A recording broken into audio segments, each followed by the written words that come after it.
Right, I'm stood on the Boyne Bridge. Have a look. It seems like any sort of bridge that's, I don't know, built within the last sort of 60, 70 years.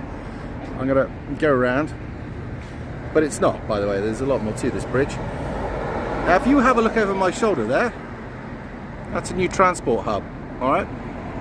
The old green agenda, get everybody off out the road. By the way, there's cars moving around here. It's very busy. It's the equivalent of the A38 in England. Underneath here somewhere is a river, but they've put it underground now. But in the old days, it was obviously there. Now, I'm going to bring John in for this one. What they're trying to do is get rid of this bridge. They're going to use the fact that they're trying to change.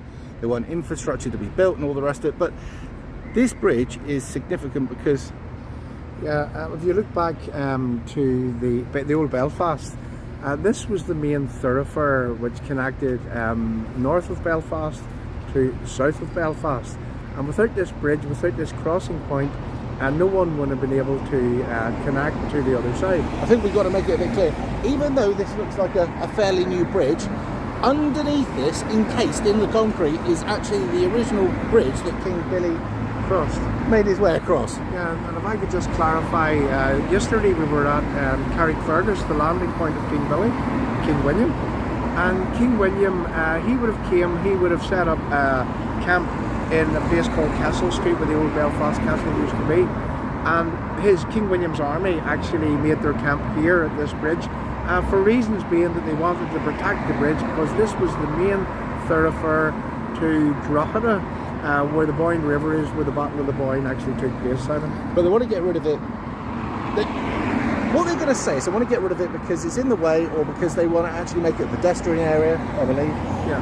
Also, they're going to say it's a green agenda, carbon reasons. They want to improve the transport network around here and all the rest of it. Which, yes, I understand about, better trains, better buses, and all the rest of it. But had this been the UK, and had this not been a politically significant to the loyalist area, right, this would be a listed A building and everything would have to go around, right?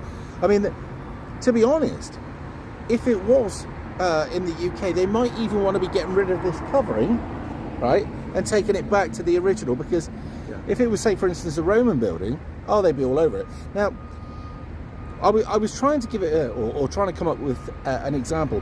Say, for instance, in the UK, if we go through Bath, there's a Roman bridge there. We can't go over it with lorries anymore because this bridge has to be preserved. And I agree, right? If you go through Bradford and Avon, not anymore. There's a bridge of, I think it could be Roman. Anyway, beautiful bridge, can't get rid of it.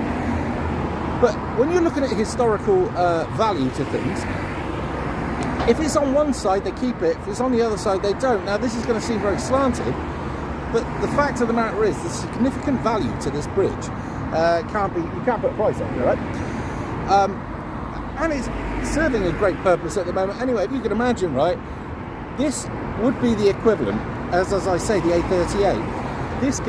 This road, all the way from near what would be the dock, right? Well, from the Belfast docks, basically, right all the way down to Dublin. This is the main thoroughfare to Dublin, which is exactly the same length, within a few miles, of the A38. The A38 comes all the way from just below Birmingham, all the way down to Plymouth. So that's some sort of example. Yeah, well, if you look at how that Belfast has grown over the years, this just isn't to do with Protestant Unionist heritage. Although that it is named the Boyne Bridge, for reasons being that King William's army would have camped here to protect this crossing point. If we take you back even to, the 1400s, the 1300s, the people that are trying to fight to protect this bridge, and it's both nationalists and unionists right now. This is something I want to say. Historians, to you, regardless of your religion, history is history, right? I mean, there's a lot of things about the history in the Great Britain that I look at and go, well, I'm not so keen about that, but I don't want to get rid of the infrastructure. Because it doesn't get rid of the thing, does it? Well, let me tell you why some nationalists actually do want to protect this here. Is because, let's take the Boyne Bridge out of it. Let's take you back before the Battle of the Boyne. Let's take you back a few hundred years. And this was known as the Great Bridge. Now, apparently, they came along, they done surveys here with machines. They x-rayed the ground, and they found that there is 3 bridges on this site, some in underground, and they've seen them with the I'm going to call them the mechanisms that they have to X-ray the ground, and you know, this is part of our history. It's like an ultrasound they do, isn't it? They do. They have machines that look into the ground. But this, historically speaking, is like the holy grail of Belfast, or one of them. Well, look, see if they do away with this bridge. What they're doing is they're doing away with a part of history in where that the name of this bridge, even a couple of hundred years before, was the Great Bridge, because there was no other way. This would have connected the north of Northern Ireland to the south of Northern Ireland to the Republic of Ireland. So this was the only main thoroughfare. If there was a bridge that the Catholics hold dear, right, that, say for instance, modernism wanted to get rid of, you'd be all over keeping it, wouldn't you? Because at the end of the day, it's history for... Yeah, well, what's actually happening, and as I say, some people from the nationalist community, historians and people that like their heritage and their history, they want to maintain this bridge. But what we've had in the past few years is that we've had a lady called Nicola Mallon, who was the Minister for Infrastructure, and she would have, just disregarded the fact that this bridge is of huge historical significance. And then Nicola Mallon didn't get elected the last time around, and now there's a Sinn Féin minister in charge of the infrastructure, and the people that are trying to maintain the bridge, Simon, are fighting tooth and nail to make sure. Nicola Mallon, right, even though she's Sinn Féin, she's of a new order. Oh, absolutely. She doesn't represent, and this is something that you mentioned, she doesn't represent the people of the Catholic community anymore, right? She'll shit all over every one of them, won't she?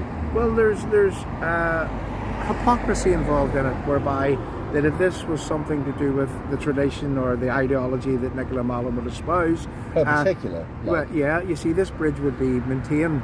Now, isn't that abusing power? It really is. It really is. I mean, it's corruption to the highest. Now, I'm going to say that the people that are fighting to maintain this bridge, there's a group called the Boyne Bridge Heroes, and they're local here to Sandy Row. Now, this is what they've said. They've said, take the bridge away. That's okay. Let's get the transport hub in. But we need a monument to the fact that this bridge actually stood. It's significant.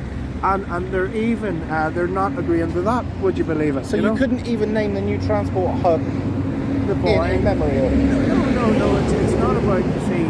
It's not about it's not about strategically removing this bridge so that the transport hub could be built, because the people that are trying to maintain it have agreed to the bridge. Take it away. But let's establish a monument to the fact that this is a site of huge historical significance, and they can't even get agreement on that. This is going to be asking something obviously very stupid, but I've heard of them being able to take things down brick by brick. Yeah.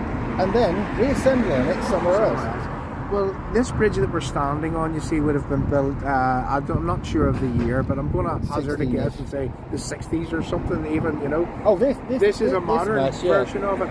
But under here, as I say, is the bridge that King William's army would have actually crossed, and I'm going to say that was built pre-1690, obviously. I'm not too sure of the years, but the historian has filled me in the detail, and I think it goes back as far as the 1300s, where there was 3 bridges on this site, and they can find evidence of all 3 bridges here. So look what we're finding is that it's not about the bridge, it's not about the transport hub, it's about removing a version of history that they just simply don't like. Yeah, bleaching history. Well, yeah. When you hear that terminology now, when you hear the companies that they're getting their goods made in the sweatshops, and then they're greenwashing. Yeah, that's the term. Well, right. By the way, this is interesting. If you've not heard this, greenwashing, what is it? Yeah. Well, greenwashing is where a company aren't, as ethical as they say they are. Where what they're doing is that they're using maybe sweatshops in Taiwan, China, wherever. And they're having their goods made under cheap labour, and then they're coming back here and they're putting different labels on them and saying that they're all ethical. You know, that's basic. And then it's the I'm going to say it's the illusion of ethics that they paste onto these goods. You pay good money for that. Well, you do really, yeah. So I mean, that's what greenwashing basically means. What modern day philanthropists? Well, that's a different story entirely. Yeah, that's another one then. Well, let's talk about philanthropy and philanthropists. I mean, recently we've done a study on a philanthropist called Chuck Feeney, He was an American philanthropist. And whenever then there was a podcast done just last year where all his family were telling people who Chuck Feeney was. And what happened was the CIA came because he had high IQ whenever he was 17 years of age. They took him away, he joined the Secret Services, and then he resurfaced with a big bag of money, having made billions of pounds, they suggest, selling duty-free across the world. Now, that money purchased into place in Northern Ireland, I'm going to say globalism. I mean, one of the things that they purchased, they put a lot of money into Queen's University, and now Queen's University, well, you drove around, I took you around, and let's just say... The soy. The soy. Yeah. And many genders. Yeah. And everything else is Marxist. Yeah. Well, I mean, that's what philanthropy in my eyes, modern day philanthropy And does. it didn't take many years, because the last time I was over here, I went down south, and I realised that the south had been soyed out hard, right? Especially Dublin. I mean, Dublin. That was the time that Obama was in. That's when I went down there. Anyway, I realise it's bad, but it's happening here. And that's the problem, because when you soy the lot, right, and because the last thing that soy wants to do is stand up for anything except maybe sit with a load of people, and I'd liken soy to a pack of animals on their own, useless, right? In a massive group where they feel that they're looked after, then they can be quite vicious. But they're not interested in anything that's history, because history reminds them of anything that's racist, prejudiced, xenophobic, homophobic. Pick your name. Yeah. Right. Yeah. But you get rid of all this history, and you make something great and new out of it. The idea is it will change everything. But unfortunately, by getting rid of all the history, what you're going to end up with is a very ugly, horrible, modern world, which incidentally won't have any time for their special needs. Yeah. Well, I mean, I would liken this bridge and the drive to demolish this bridge with no traces of it in history. I would liken this to the removal of, say, the Colston statue that we talked about last evening. It's the exact same thing, isn't it? Yeah. We'll get rid of that because of reasons. Yeah, and whenever we were travelling around past Queen's University in Belfast, I mean, Simon, I think you were amazed at some of the dress codes of the people that was walking around. Did they look as if they were aimless? I would say dead behind the eyes. Yeah, definitely. Right, well, look, we're going to have to move on to the next thing, aren't we? Oh, definitely. Well, I think now it's a wee bit late in the day, and maybe tomorrow we'll do another video. And I'm going to say it's time for, as you would do suggesting. That, yeah. Well, I'm on holiday, although we've worked like fuck. Oh, absolutely. But I tell you what, the education is great. However, it's very, very disappointing. Yeah. Well, look, again, if I can put this in context, whenever you look at different places right around the Western world, I mean, this is happening everywhere. It's a particular type of history that they're trying to eradicate, and it's the history that doesn't fit with their New World narrative. Just imagine. Yeah. Imagine that this place was commie from whenever, right? They would keep everything. Oh, absolutely. This would be, in fact, it would be enhanced. A shrine. Oh, definitely. Yeah, definitely. You wouldn't be able to drive across it anymore. It'd be staying here, right? Yeah, well, we're moving on. Anyway, look, we're going to go and enjoy ourselves now, and we'll be back on tomorrow with a lot more, right? So, definitely. So it's good night from me. And it's good night from him. Good night.